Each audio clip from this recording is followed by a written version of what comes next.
Thank you for joining us and welcome to another edition of Answers Network. I'm your host, Alan Cardoza. And for those of you that have been listening, sending in questions and comments, thank you so much. And please continue to help spread the word that every Monday from 11 a.m. to noon Pacific time, this show will bring on special guests that can inspire, educate, and in some cases entertain, while bringing answers and options to making our lives happier, healthier, and more successful. And if you can't listen live, know that all of our shows, including this one, can be found at answers.network. And I'd also really appreciate it if you could do me a wonderful favor. Forward one of our shows to your social media group and to someone you know who can benefit from a particular subject. This is one powerful way that we can make a positive influence in the world together. Now, our topic today is, if retention is the answer, what are the questions? The world has been changing, and in the area of business and the recent pandemic, it appears to have shined a bright light on the importance of employee retention. Our guest, Debra Corey, is a highly experienced and award-winning HR leader, world-class speaker, four-time best-selling author, and has been named as one of the top 101 global employee engagement influencers and one of HR's most influential thinkers. Debra has worked for global companies where she's developed and delivered HR strategies in a rebellious way, pushing the boundaries and challenging the status quo to truly drive employee engagement. In 2019, Debra founded her own company as Chief Pay It Forward Officer. By the way, I love that title, where she's inspiring and helping others to bring out their inner rebel and drive business change. Over the course of her career, Debra is fueling the employee engagement revolution through a variety of ways, including speaking at events and leading workshops around the world, teaching professional courses, and her writing. Here to talk about her most recent book, Appreciate It, the playbook for employee retention, Debra, welcome to Answers Network. Thank you so much for joining, or for asking me to join you today.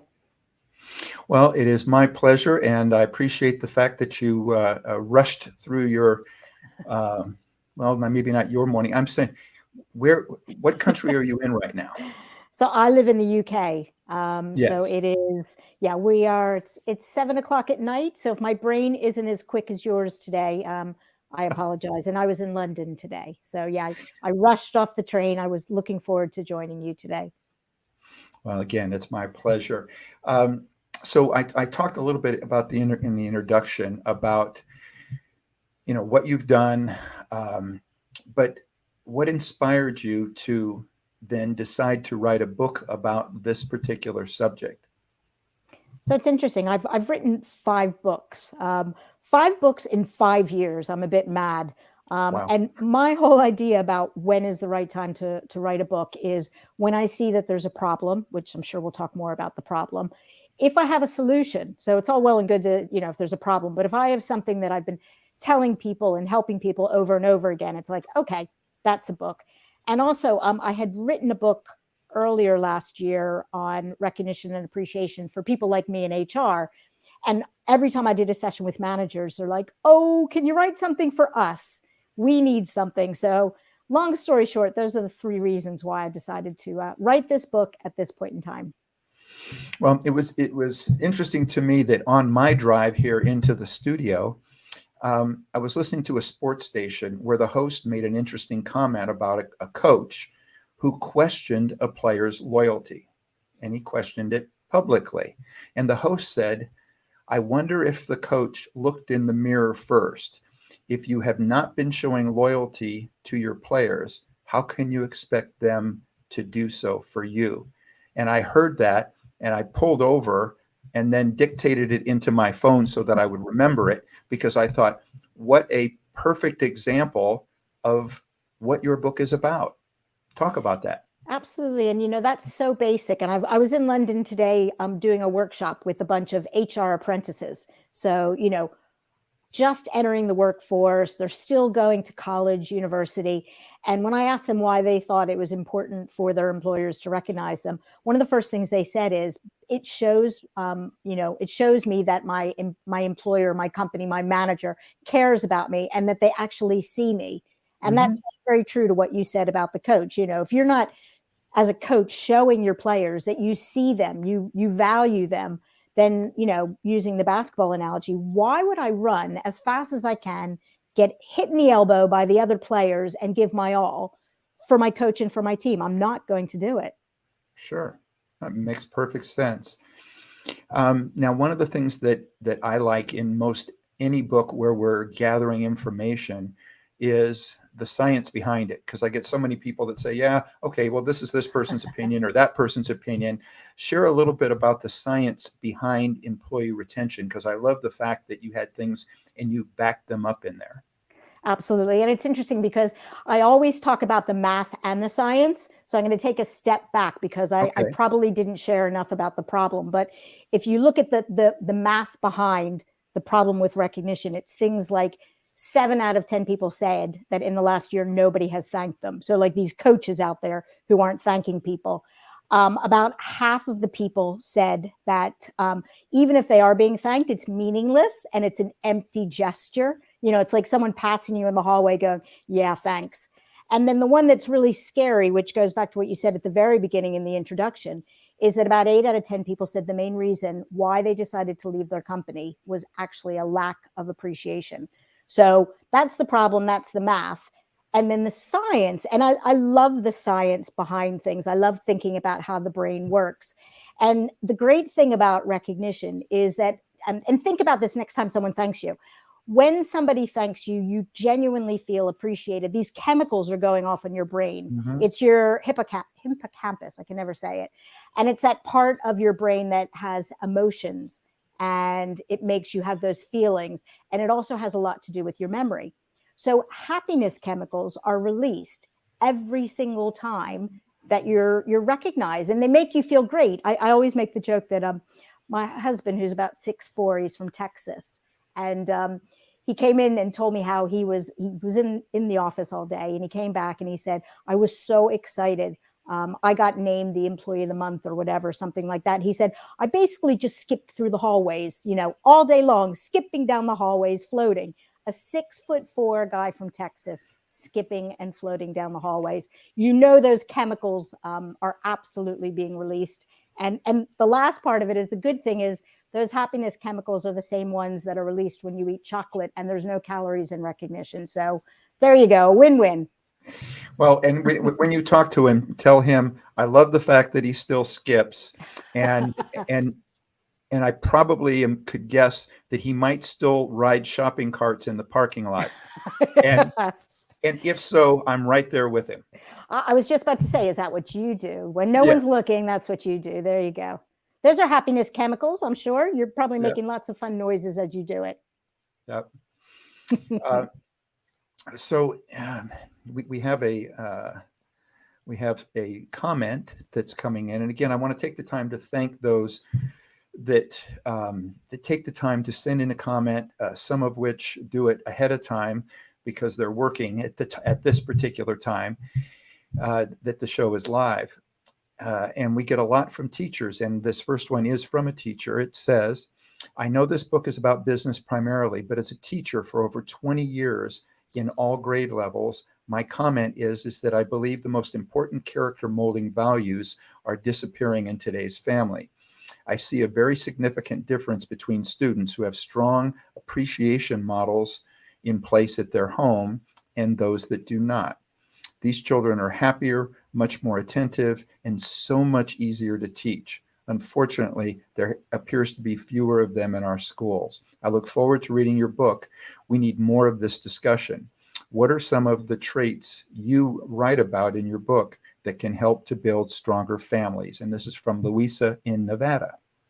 But it's interesting because There's a lot of research and work that's been done on the different generations in the workplace and what they want and how they think. And if you think about some of the more younger generations, it is much more of a culture of appreciation and thanks. I mean, think about it. Like when I was growing up, the only person who would get a trophy would be the person who won the race. Nowadays, you get the first place, the second place, the third place, the runner up. Everyone else gets certificates, and it's definitely done more and more. But what I like about what that teacher said is that it's not always done in a genuine and meaningful way. So you can tell in families where they genuinely show appreciation, and we'll talk more about that later, because then they become the kind of person who does it with others, and it gets more out of them. So I think that it goes back to that statistic before, is there needs to be more of this genuine and meaningful appreciation. I can remember I went to my daughter's end of the year assembly. I'm sure we've all sat through those before, 6 hours, and every child wins a prize. And the whole time I'm thinking, is my daughter ever going to get a prize? She didn't win for the smartest or for the fastest or any of those things. And then they finally gave her an award for the kindest student. And she turned and she looked at me. She goes, I am so embarrassed. They're only giving this to me because they don't want me to feel left out. But it doesn't feel like genuine appreciation. So even our kids in school know when it's not working. Wow. That's interesting. As I think about that, I mean, to a certain degree, it's rather sad, if that's how they're feeling. But on the other hand, I mean, there's also this movement or whatever that they're trying to give a participation trophy for every sporting activity and things like that, which I also disagree with, because if you give it to everybody, then it's not special anymore. So where do you draw that line or that balance? Yeah, and there's a great book by Daniel Pink called Drive, and it focuses on the whole idea of intrinsic and extrinsic. And to some extent, I think that we're trying to mask intrinsic motivation. What you should be getting yourself, like you should be excited to participate in a race. You should be excited when you finish, go over the finish line. You shouldn't have to get a certificate. You shouldn't have to get these things. So I do think that to some extent we've gone one step too far with that whole, and we need to rely on ourselves a little bit more for that whole concept of intrinsic motivation. And, he talks about the whole idea of the carrot and the stick. And do we always need to have a carrot? Like in the workshop today, I said, one of their company values is innovation. And I said, we want to recognize people who really go above and beyond to innovate, but we don't want the prize to be so big that that's the only reason they do it. We want them to innovate because they love innovating. They know it's right for the company. Oh, and by the way, we want to thank you for it, that type of thing. And I think that it needs to have more of that in order to be meaningful. Well, when you're talking about recognition, there's different styles. And I think that's one of the things that I think for anybody that's worked in different businesses, and I was just at a small dinner party, and one of the women there was talking about the different styles. And I guess she had been with a company for 20 years and they got bought out. And all of a sudden there was a new management, and the new management had a very different recognition style, which essentially was nothing. It was very negative. And she actually ended up leaving a company where she was highly sought after, but she left the company because of that fact, because all of a sudden this new management style came in and said, okay, you've all been doing this a long time. We don't need to tell you how good you are. You already are. And she said that she realized that she started dreading going to work. So what are some of the different styles, and how can people, if they're feeling that way, what are some of the things they can do to maybe improve the situation so that they don't have to just leave? Yeah, it's interesting. I just want to go back to your point about, they come in the business and they just think that you don't need to do recognition. And, that's one of the reasons I wrote the book, to be honest with you, because when I do workshops with managers, there's always that one or two people sitting in the back of the room, rolling their eyes, going, yeah, I'm only here because I have to be here. No one ever recognized me when I was starting out my career. Why do I need to, recognize them? And that's why I go into so much detail about the math, because every single person is motivated by different things. So, Right. I'm a people person. When I hear statistics that say that, when I show appreciation, it's going to make my people happier, or it's going to reduce burnout, or it's going to support their well-being, to me, that's enough proof. But then there's Hmm. other people, like it sounds like maybe in this particular company, where they need to understand the business aspect of it. So it's going to make me more productive. I think one study said that just by one piece of recognition and gratitude, your productivity increases by 30%. Because all of a sudden, those chemicals are going off. But also, Yeah. every time you recognize someone, it helps them know, oh, do you know what? What I did was the right thing to do. I need to Hmm. do more of that.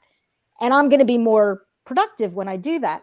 So, I think, first of all, with those types of people, I'd want to understand what motivates them and what are the numbers and what are the reasons why it's important. Because I'm a very competitive kind of person, and I feel like I can convince anybody of the importance of recognition. I just need to know what's going to motivate them. Somebody who only cares about themselves, it's like, oh yeah, okay, they're going to help you look good because they're going to do A, B, and C, and that type of thing. So I think it starts with helping them understand the why, and then to your point about the what. Everybody is so different. Everybody has their own style on how they give recognition, but also how they want to receive recognition. And Hmm. that's really where the magic happens. When you find a way that works for you, but also it's what works for them. And I'll give you a perfect example. Yeah. I had this somebody on my team once, and she was so outgoing. She loved to be the center of attention. And she helped me with this project where I had to present in front of, I don't know, 500 people on stage. And I knew that the best way to thank her for her help was to pull her up on stage. And it didn't cost me any money. Pull her up on Mhm. stage, tell everybody what amazing job she did, show examples of what she had done. She was on cloud nine. I got off stage. I had about 3 other people on my team who came up to me and said, please never do that to me. That would be, I don't care how much I help you, please never do that to me, because it would be punishment if you did something like that. So that's why it's like I had to figure out what felt comfortable for me, and it felt comfortable for me embarrassing her on stage. Some people might not like it. And what was also comfortable for her. And then, we'll talk more about all the different ways you can do it. But to me, again, that's where I use the word magic, but that is where the magic happens. I'm so glad that that story went that way, because as you started it, I started to think this was going to be that person that just freezes and like, oh my God, don't do this to me. But that's also, I think, part of being a good manager is you need to know which one you can do this with and which one you can do that with. I mean, any person, any manager, coach, or anything that's ever dealt with a professional team realizes that if you have 20 or 30 or however many people you have there, how do you make those decisions on which one? Because they're all going to be a little different. So Yeah. you obviously made the right choice. But as you were saying it, I have a tendency sometimes to jump forward to where I think we're going. And I went, oh, Where is this ending? Where is this ending? yes. Yeah, no, you're right. And do you know what? I've had enough people. I mean, we've all done all those different kinds of personality tests and such. Hmm. And I've had enough people who've reported to me where they're a bit shy. Like I had someone who, the very first time she did a presentation, she couldn't have me in the room with her. That's how uncomfortable she was with it. So I've over the years, I've learned how Hmm. important it is to really understand my people, whether it comes to recognition or, I mean, anything else. And to be honest with you, it's not just in the workplace. My kids are apples and oranges, same parents, absolutely, same, well, most of our DNA is the same, but are different as night and day. And I'm sure Hmm. everyone's kids are the same way. So, we do it with our kids. We need to do it in the workplace as well. You mentioned either earlier or maybe even before we went on air, um, you know, the person that gives the eye roll in the back. They give the eye roll like, oh yeah, here we go with this. Um, it reminded me of I'll give you a brief story, but I had a heckler, for lack of better terms, that started with the eye rolls and then eventually with Well, yeah, but you haven't been in my position, so you don't know this or you don't know that. And I want to know your thoughts on how to deal with that person in that particular situation. I brought him up on stage and I put him in a position of what it was that I was showing, that I was training. And I Mhm. put him in the position of his own supervisor. And then I brought the supervisor up and put him in the position of the employee, and then had him role play it out in such a way that I think he got the message, but even more, I think that his supervisor got a message on how to deal with him more in the future. But I'm just curious, what are some of the things that you can do? Because I would imagine if you're doing this in multiple companies, you're going to have people that are going to challenge some of these rebellious things that you're bringing up.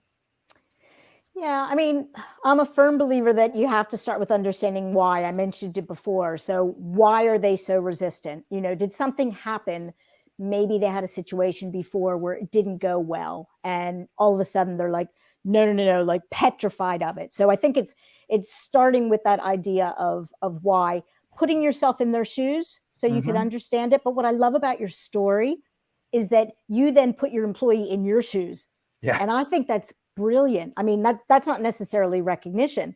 That's just really good management, because, if your employees don't understand why you do something, so it's sort of flipping the why, you know, they're Mm-hmm. never going to embrace it. This has nothing to do with recognition, but at a company once, I was brought in to review all of their different benefit programs.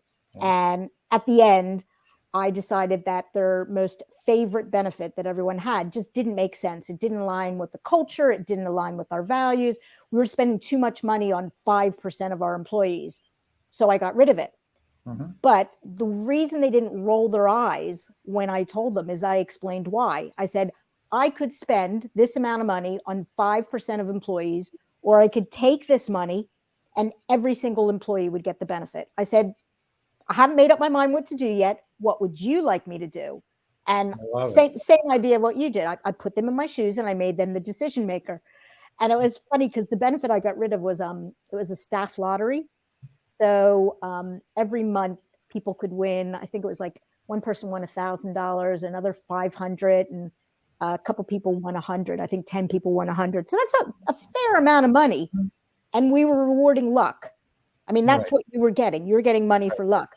And I said, do you think it's better for me to take that money and reward you when you do amazing things? Oh, beautiful. And again, they're like, yeah, that makes sense. Except I had a couple people come up to me afterwards and they said, could you get rid of it next month, because I'm feeling really lucky this month and I know I'm going to win. I like it. So staying with the theme of recognition, share with us about five of the main, or I know there's many benefits, but about five of the main benefits of recognition that a manager can provide.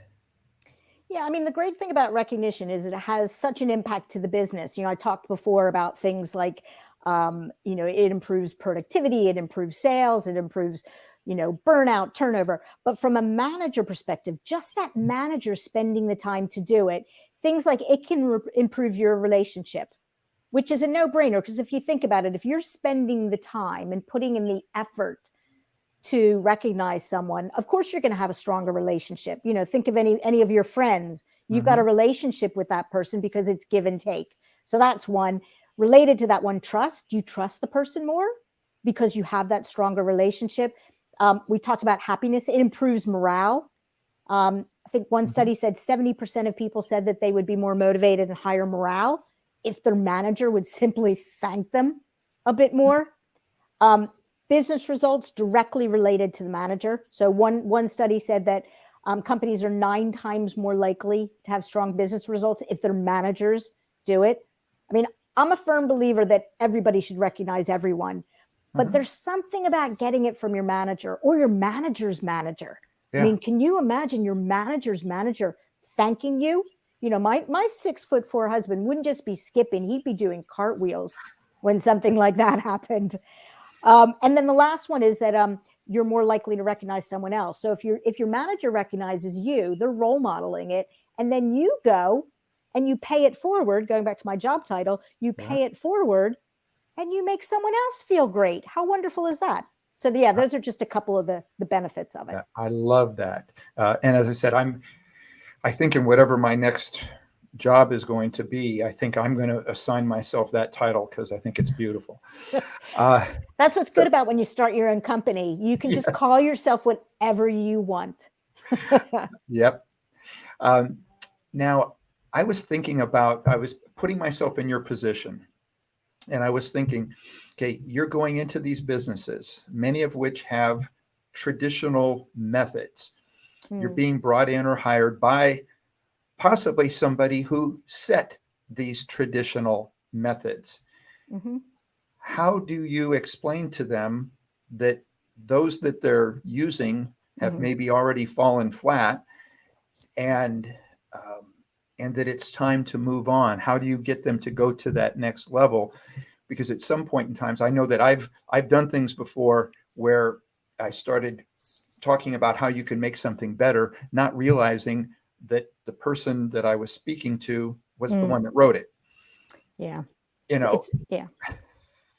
It's a really good point. And I have to be completely honest with you. I've learned this lesson the hard way, because a lot of times I go into companies and I'm supposed to be the expert. I'm supposed to go in and change everything.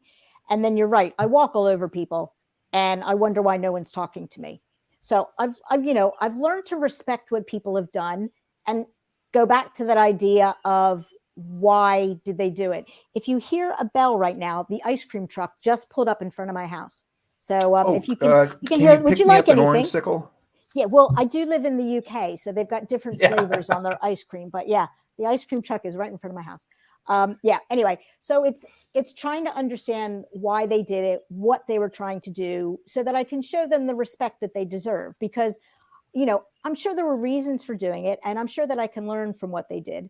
And then we go on a journey together and we talk about how the workplace has changed, how our workforce has changed. If you think about it, they might have put in place a program that supported a bunch of people who were in the office 5 days a week. And now all of a sudden you've got people who are working remotely, people working hybridly. Once they hear that and they think about it, they're like, I think I need to change it. Or the demands in the workplace. It's more competitive now. People can read things online about companies. So it's really trying to take them on that journey to see how the world has changed, and then try to blend what they've learned from the past, because there might be some things that you can take and move it into the future. And I did that with the company once. We had it was a global company. It was theme parks all over the world, and we all came together, and it was like a show and tell. Show me what you've been doing. Show me what you've been doing. And we just did Post-its all over the place. Love this. This will keep working. Another color. Need to change that. So it's really just bringing them on this journey with me, and not doing it just to placate them, but because I genuinely want to learn from them the way that they can learn from me. That partnership and that trust. Things we talked about before. It's, to be honest, I hadn't thought about it before, but it's recognition. I'm showing them that I appreciate what they did in the past. I like it. We're talking with Debra Corey, and the subject is her new book, Appreciated, the Playbook for Employee Retention. We're going to take a break. We'll be right back. You're listening to Answers Network, and if you know somebody that can benefit from this, shoot them a message and tell them to tune in. We'll be right back. Founded over 30 years ago to meet the needs of families in crisis, West Shield has continually focused on resolving issues that negatively impact families and businesses. Our signature therapeutic transportation service helps to ensure that adolescents in crisis are safely transported to specialized schools, programs, and treatment centers with unsurpassed experience and success. We are supported by our full-service licensed investigation agency that has legally, professionally, and compassionately located hundreds of runaways and teens. We are experienced and qualified to help, offering solutions which may include referrals to our international network of top professionals in the fields of educational consulting, psychology, psychiatry, and investigations. Simply put, West Shield Adolescent Services and West Shield Investigations are the best solutions when your family is facing a personal crisis. Call 1-800-899-8585, 24 hours a day, 7 days a week. That's 1-800-899-8585, or visit our website at westshield.com. Thank you. And we're back. We're talking about appreciation. We're talking about recognition. And we've been talking a little bit about, how we can appreciate others, but how can we best project to a manager or a supervisor what our own recognition style is to help them recognize us? Yeah, I love that because, it has to do with recognition, training, every aspect of the employee experience. As employees, we just think that our managers know everything, and then our managers have responsibility for everything. And anytime I do sessions with employees, I'm like, we all have responsibility. A relationship involves two people. So it's your responsibility to tell your manager, the manager should open the conversation with you, to be honest with you, but then you don't just sit there and say, however you want to do it is fine, because that's not true. So yes, absolutely. It is our responsibility to let our managers know what's going to work for us and also what's not going to work for us. Like for me, going back to that example of standing on stage, although, I seem like a very outgoing person, I get in stage in front of thousands of people. It would be my worst nightmare to go on stage and be recognized. I would be so embarrassed. I'd be so shy. I would just, I'm about 5 feet tall. I would shrink to about 4'7". So yeah, so it's my responsibility to tell my manager that. Anyway, I think that's probably for a lot of us. But I know, for instance, so I've read the book about the 5 love languages, and it talks about how we're all different, Yes. and we all are appreciated in different ways. Is there a similar sort of, in love languages, but appreciation languages or recognition language? And what are they? And what is the best? How can we best recognize it in someone else? Yeah, I'm a firm believer, and I love the idea. I did read that book, and I was inspired by it when I wrote my book. I think that it's really important to have a connection between what someone did and then what you do. So in the language that you use and the activity that you use and what you do. And I put mine into a couple different categories. Things like if someone is absolutely passionate about learning and growing, and I know that there's passion, that's my language for them. I'm going to use that with them. I'm going to, like somebody who helps me with something, I'm going to send them to a training class so they can learn more about that. So that might be the thing that's appropriate for them. Other people, they just love little gifts. Like my daughter, you give her something little, she'd be over the moon. That's really important to her. Other people, especially with what's going on in the world right now, time is more important. We're all working really strange hours and things like that. My best way to recognize someone is to say, you know what? I've seen how much you've worked. I'm not going to give you some silly gift. I'm going to give you a half a day off so you can spend it with your kids. So that might be it. Another one might be something like activities. So that it would just make their day if you either send them to do an activity or you do an activity with them, something to make them feel good. Whereas other people could be as simple as just words. So, having a meeting with your team and just telling everybody what a great job. So they're not necessarily languages. From a recognition perspective, I sort of put them in the category of informal recognition. So what are all the things that we can do as a manager to recognize our people, going back to what you said before, in different ways, but it has to be based off of the input that they've done. So if somebody's worked, I don't know, an extra hour to work on something, I'm not going to send them home because it's an insult. Going back to what you said before, it's an insult to the person who worked all day and I sent them home. So you need to make sure, it goes back to eye rollers. You don't want to create the eye rollers by not really thinking it through. And I think that's a great point. You have to think about everybody else that's involved and also setting precedent. So talk a little bit about setting precedent, because I know that, as a business owner, I have set precedent, and it took me a while to figure out that I can't do this. And and I had a particular perk or whatever that I set up. Mm. And then when it didn't go over very well, or when somebody else didn't get it, then we switched to something else, and now people Mhm. are not as happy because they feel like they've lost something that they now deserved, rather than the fact that it was Yeah. like a Christmas bonus or something like Yeah. that. And you do a big Christmas bonus on a year that you've made very high profits, and then the world changes and you go through a year where you didn't, and they're like, I'm used to getting this much money. Now they expect it. Yeah. How do you deal with that? Yeah, and that's why I think recognition should not be you do A and you get recognized. To me, recognition is icing on the cake. It's not an expectation. It goes back to intrinsic. You do it because it's the right thing to do. And then, by the way, you get recognized for it. But going back to what you talked about with this whole idea of fairness, and your team, one person got it, one person didn't. It was really fascinating. It just happened today. We were getting into that conversation, and as I mentioned, I was with a bunch of HR apprentices, 21 years old, 20 years old, and they completely derailed the conversation because they started talking about how some of them, they work for a company that does beauty products, and how some of them had gotten a box with all these beauty products in it, and some of them hadn't gotten the box for the beauty products. And the guys were angry because they got beauty products that were for girls. So it was like, you don't even care enough about us. Why do you think that I want, like pink blush? And it was amazing how it took me a while to get them back, on topic, because they were so angry that they had been treated in a different way. And we were talking about recognition, and they said, that's recognition of us being an employee here. And you're recognizing all us, us in a different way.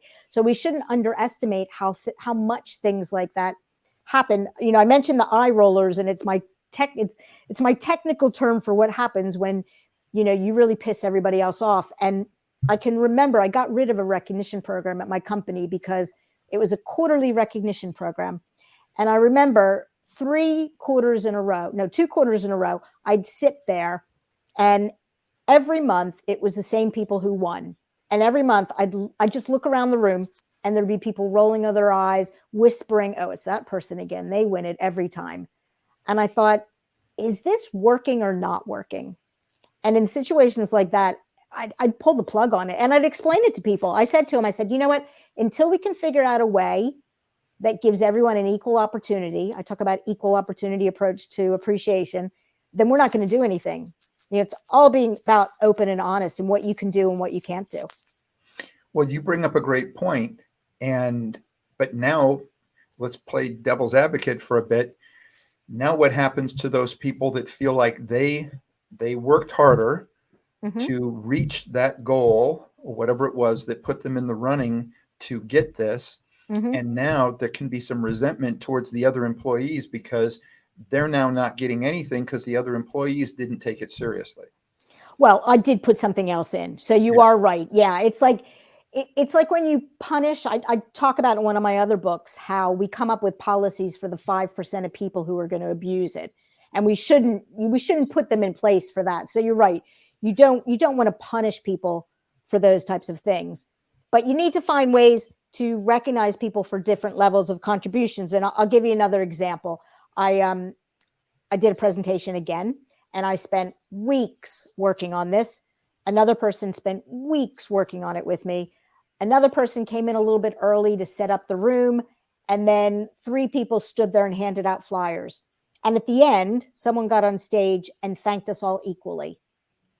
Now, I was pretty angry about that. I was really angry about that. I'm like, this person spent 5 seconds handing out flyers, and we're all being thanked in the same way. So it sort of goes back, you need to make sure that person who's really going above and beyond doesn't just get recognized, but get recognized in a different way to the people, who still helped. I still wanted to thank the people handing out flyers.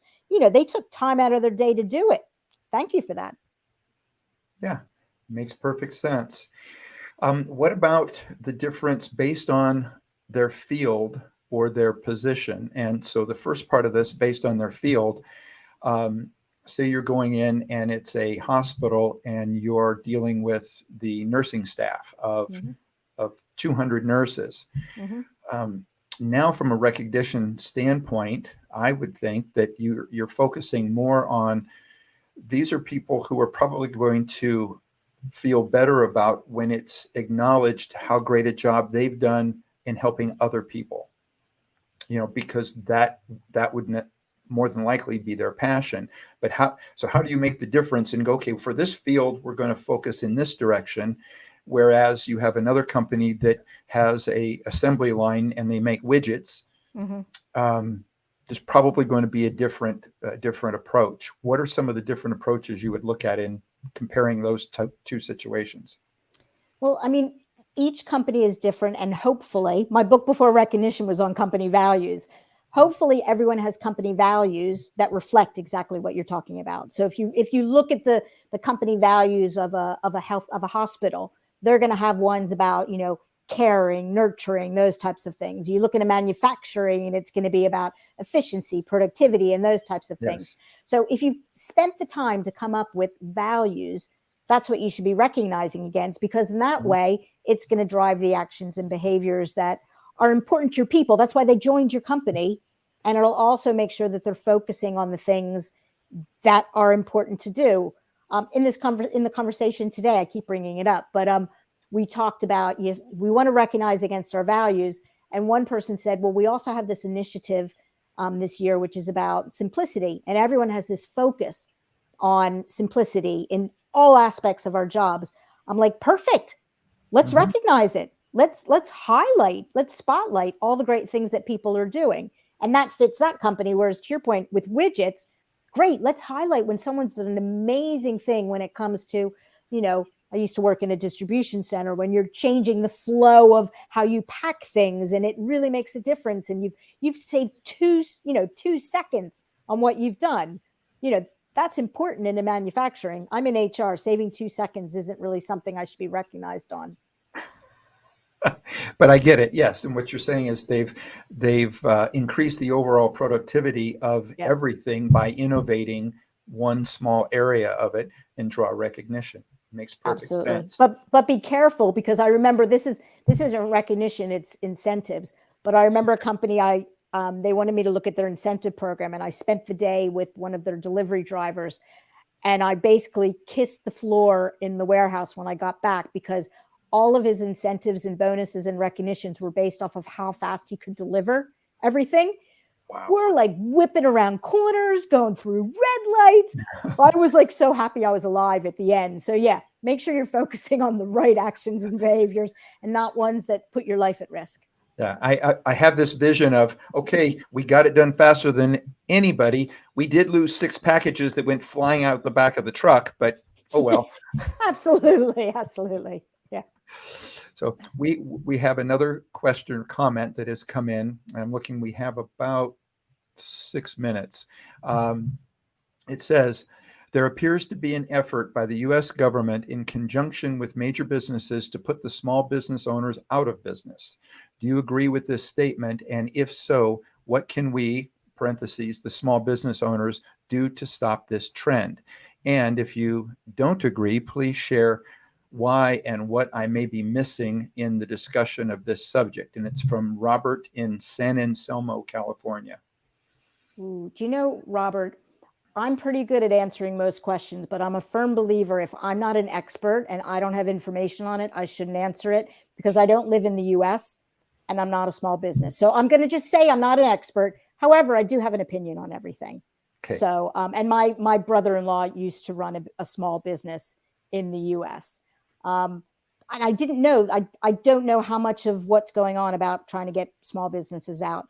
But I guess my thoughts on the whole small business thing is that you have to, whatever you can do to be different than other businesses. My brother-in-law had a small distribution business, and he was competing with those big ones. But he did customer service better than everyone. He knew the names. All of his drivers knew the names of everyone. They do special things for holidays and things like that. So they were doing things to really stand out. And then the other thing, again, I'm only speaking from what I've learned from my brother-in-law. He had to change his business model. he had to think about, what are the big businesses sucking away from me, and what can I do that big businesses aren't? And then from a people perspective, because that's really my lane, what can you do to make your business more attractive than the big businesses? And I've worked for huge companies and small companies, and I love working for small companies because you can be so much more creative. Like the ice cream truck. One small company I worked for, we had the ice cream truck come every Friday. You can't do that when you're a big, huge global company. So again, remember, take it with a grain of salt. Don't live in the US. I'm not a business owner. Well, but I think what you've shared are things that are more universal and not necessarily just a U.S. problem, and those are not necessarily just U.S. solutions. If you can be different, if you can be better, if you can focus on the fact that you can shift and do things faster than having to run it through 3 different levels of corporate red tape to get to it. And so I got your answer really well. It made perfect sense to me, is just focus on the areas where you can be better, and don't necessarily focus on the areas that maybe government is helping the bigger companies through whatever reasons. So I like it. One thing I want to touch on, and just in the last couple of minutes, is I felt that there were things that crossed over really well between home and business. Do you have a couple of favorites? Because you go into it in the book a little bit, but where, this is one of the things that if you're going to take anything from this is something that's going to be beneficial in your business. It's going to be beneficial, in your home, and maybe a couple of them that are surprising that people may not fully get, that if we can learn to appreciate effectively, and how that modeling is going to now not only help your family, but even specifically your children are going to get it.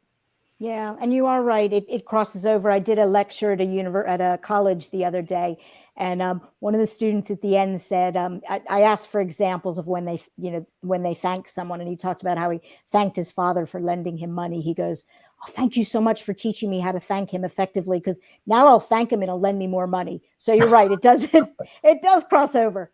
But a couple of things, and so I wrote 2 books last year. The Appreciated is if you want to build a formal program.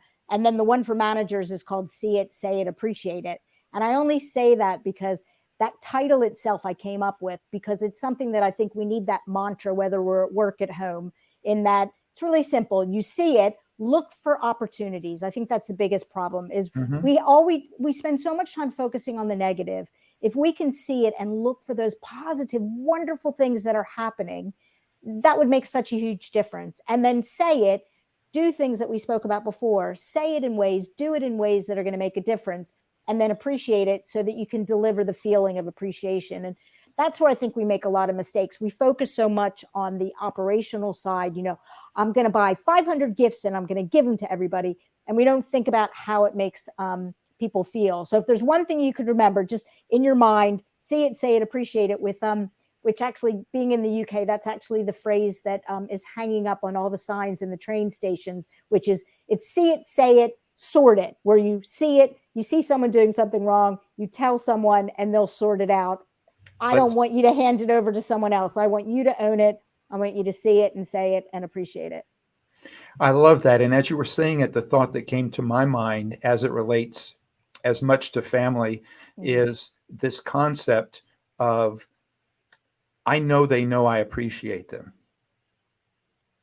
And so just that reminder alone is that every time I see it or think it, just say it. Don't say to yourself, "Oh, I know they know." Say it. And I think that we're going to be making a positive difference just by verbalizing what we might be thinking anyway, but they might not be mind readers. Yeah, and there's mental health is in such an upswing, and the world is moving so quickly. We just forget about those simple little things that, you're right, with your kids, with your coworkers, whatever. Just those few words, say it in a meaningful way. Don't just say thank you. Say thank you for what you did and the difference that you made, can absolutely make someone's day. Absolutely. Well, Debra, thank you so much. I appreciate you coming on the show. And Oh, more happiness chemicals. Thank you. You're releasing them. There you go. No Yeah, chocolate see? for me today. But also, I mean, you know, writing 5 books in 5 years, just for anybody that has not done that is quite a feat. So thank you for taking the time to. What you're doing is you're seeing it, you're saying it, and then you're writing it to make sure that you can pass it on. You pass it on to the next, which again goes to pay it forward. Everything works together with what you're doing. I think it's beautiful. So thank you. You're gonna have to write my next book with me. You're good. There we go. There we go. In. I'm in. Now, in regards to the book, so again, for everybody out there, appreciate it. The playbook for employee recognition. But again, there's 5 different books. So is the best place, what is like the website, the best place to go to have access to all of them? Just Google me on any of the book ones, any book website. I don't want to favor one over the other, but if you put my name in and you can see them all, and whichever one makes sense. But on my website, I'm all about freebies. On my website, which is Debco HR, in the free resources, if you don't want to buy the books, there's free resources. You can download them. There's blogs. So yeah, by all means, that's there to help you as well. All right. Now, if those of you that are driving, don't try to write any of that stuff down. We'll make sure that we put it in the show notes at answers.network. But if you're going to Google her, it's Debra Corey, and it's Debra and Corey. So you've got the correct spelling. We'll also have all of that on the Answers Network site. So again, Debra, thank you so much for being with us. Thank you very much. All right. And for everybody out there, be with us next week when we're joined by Ron Baker as he discusses his new book, Bright Lights, Big Empty, A Journey of Profound Awakening. And for more information on that show and other great upcoming guests, visit our website at Answers Network, or just subscribe to the show through Apple Podcast, iHeartRadio, Spotify, SoundCloud, YouTube, Rumble, Spreaker, and so many more popular podcasts. If you just want to forward one of the shows to someone else, you'll find plenty of things there that will hopefully meet your needs and make your life happier, healthier, and more successful. So for everybody out there, be good human beings and be with us again next week on Answers Network.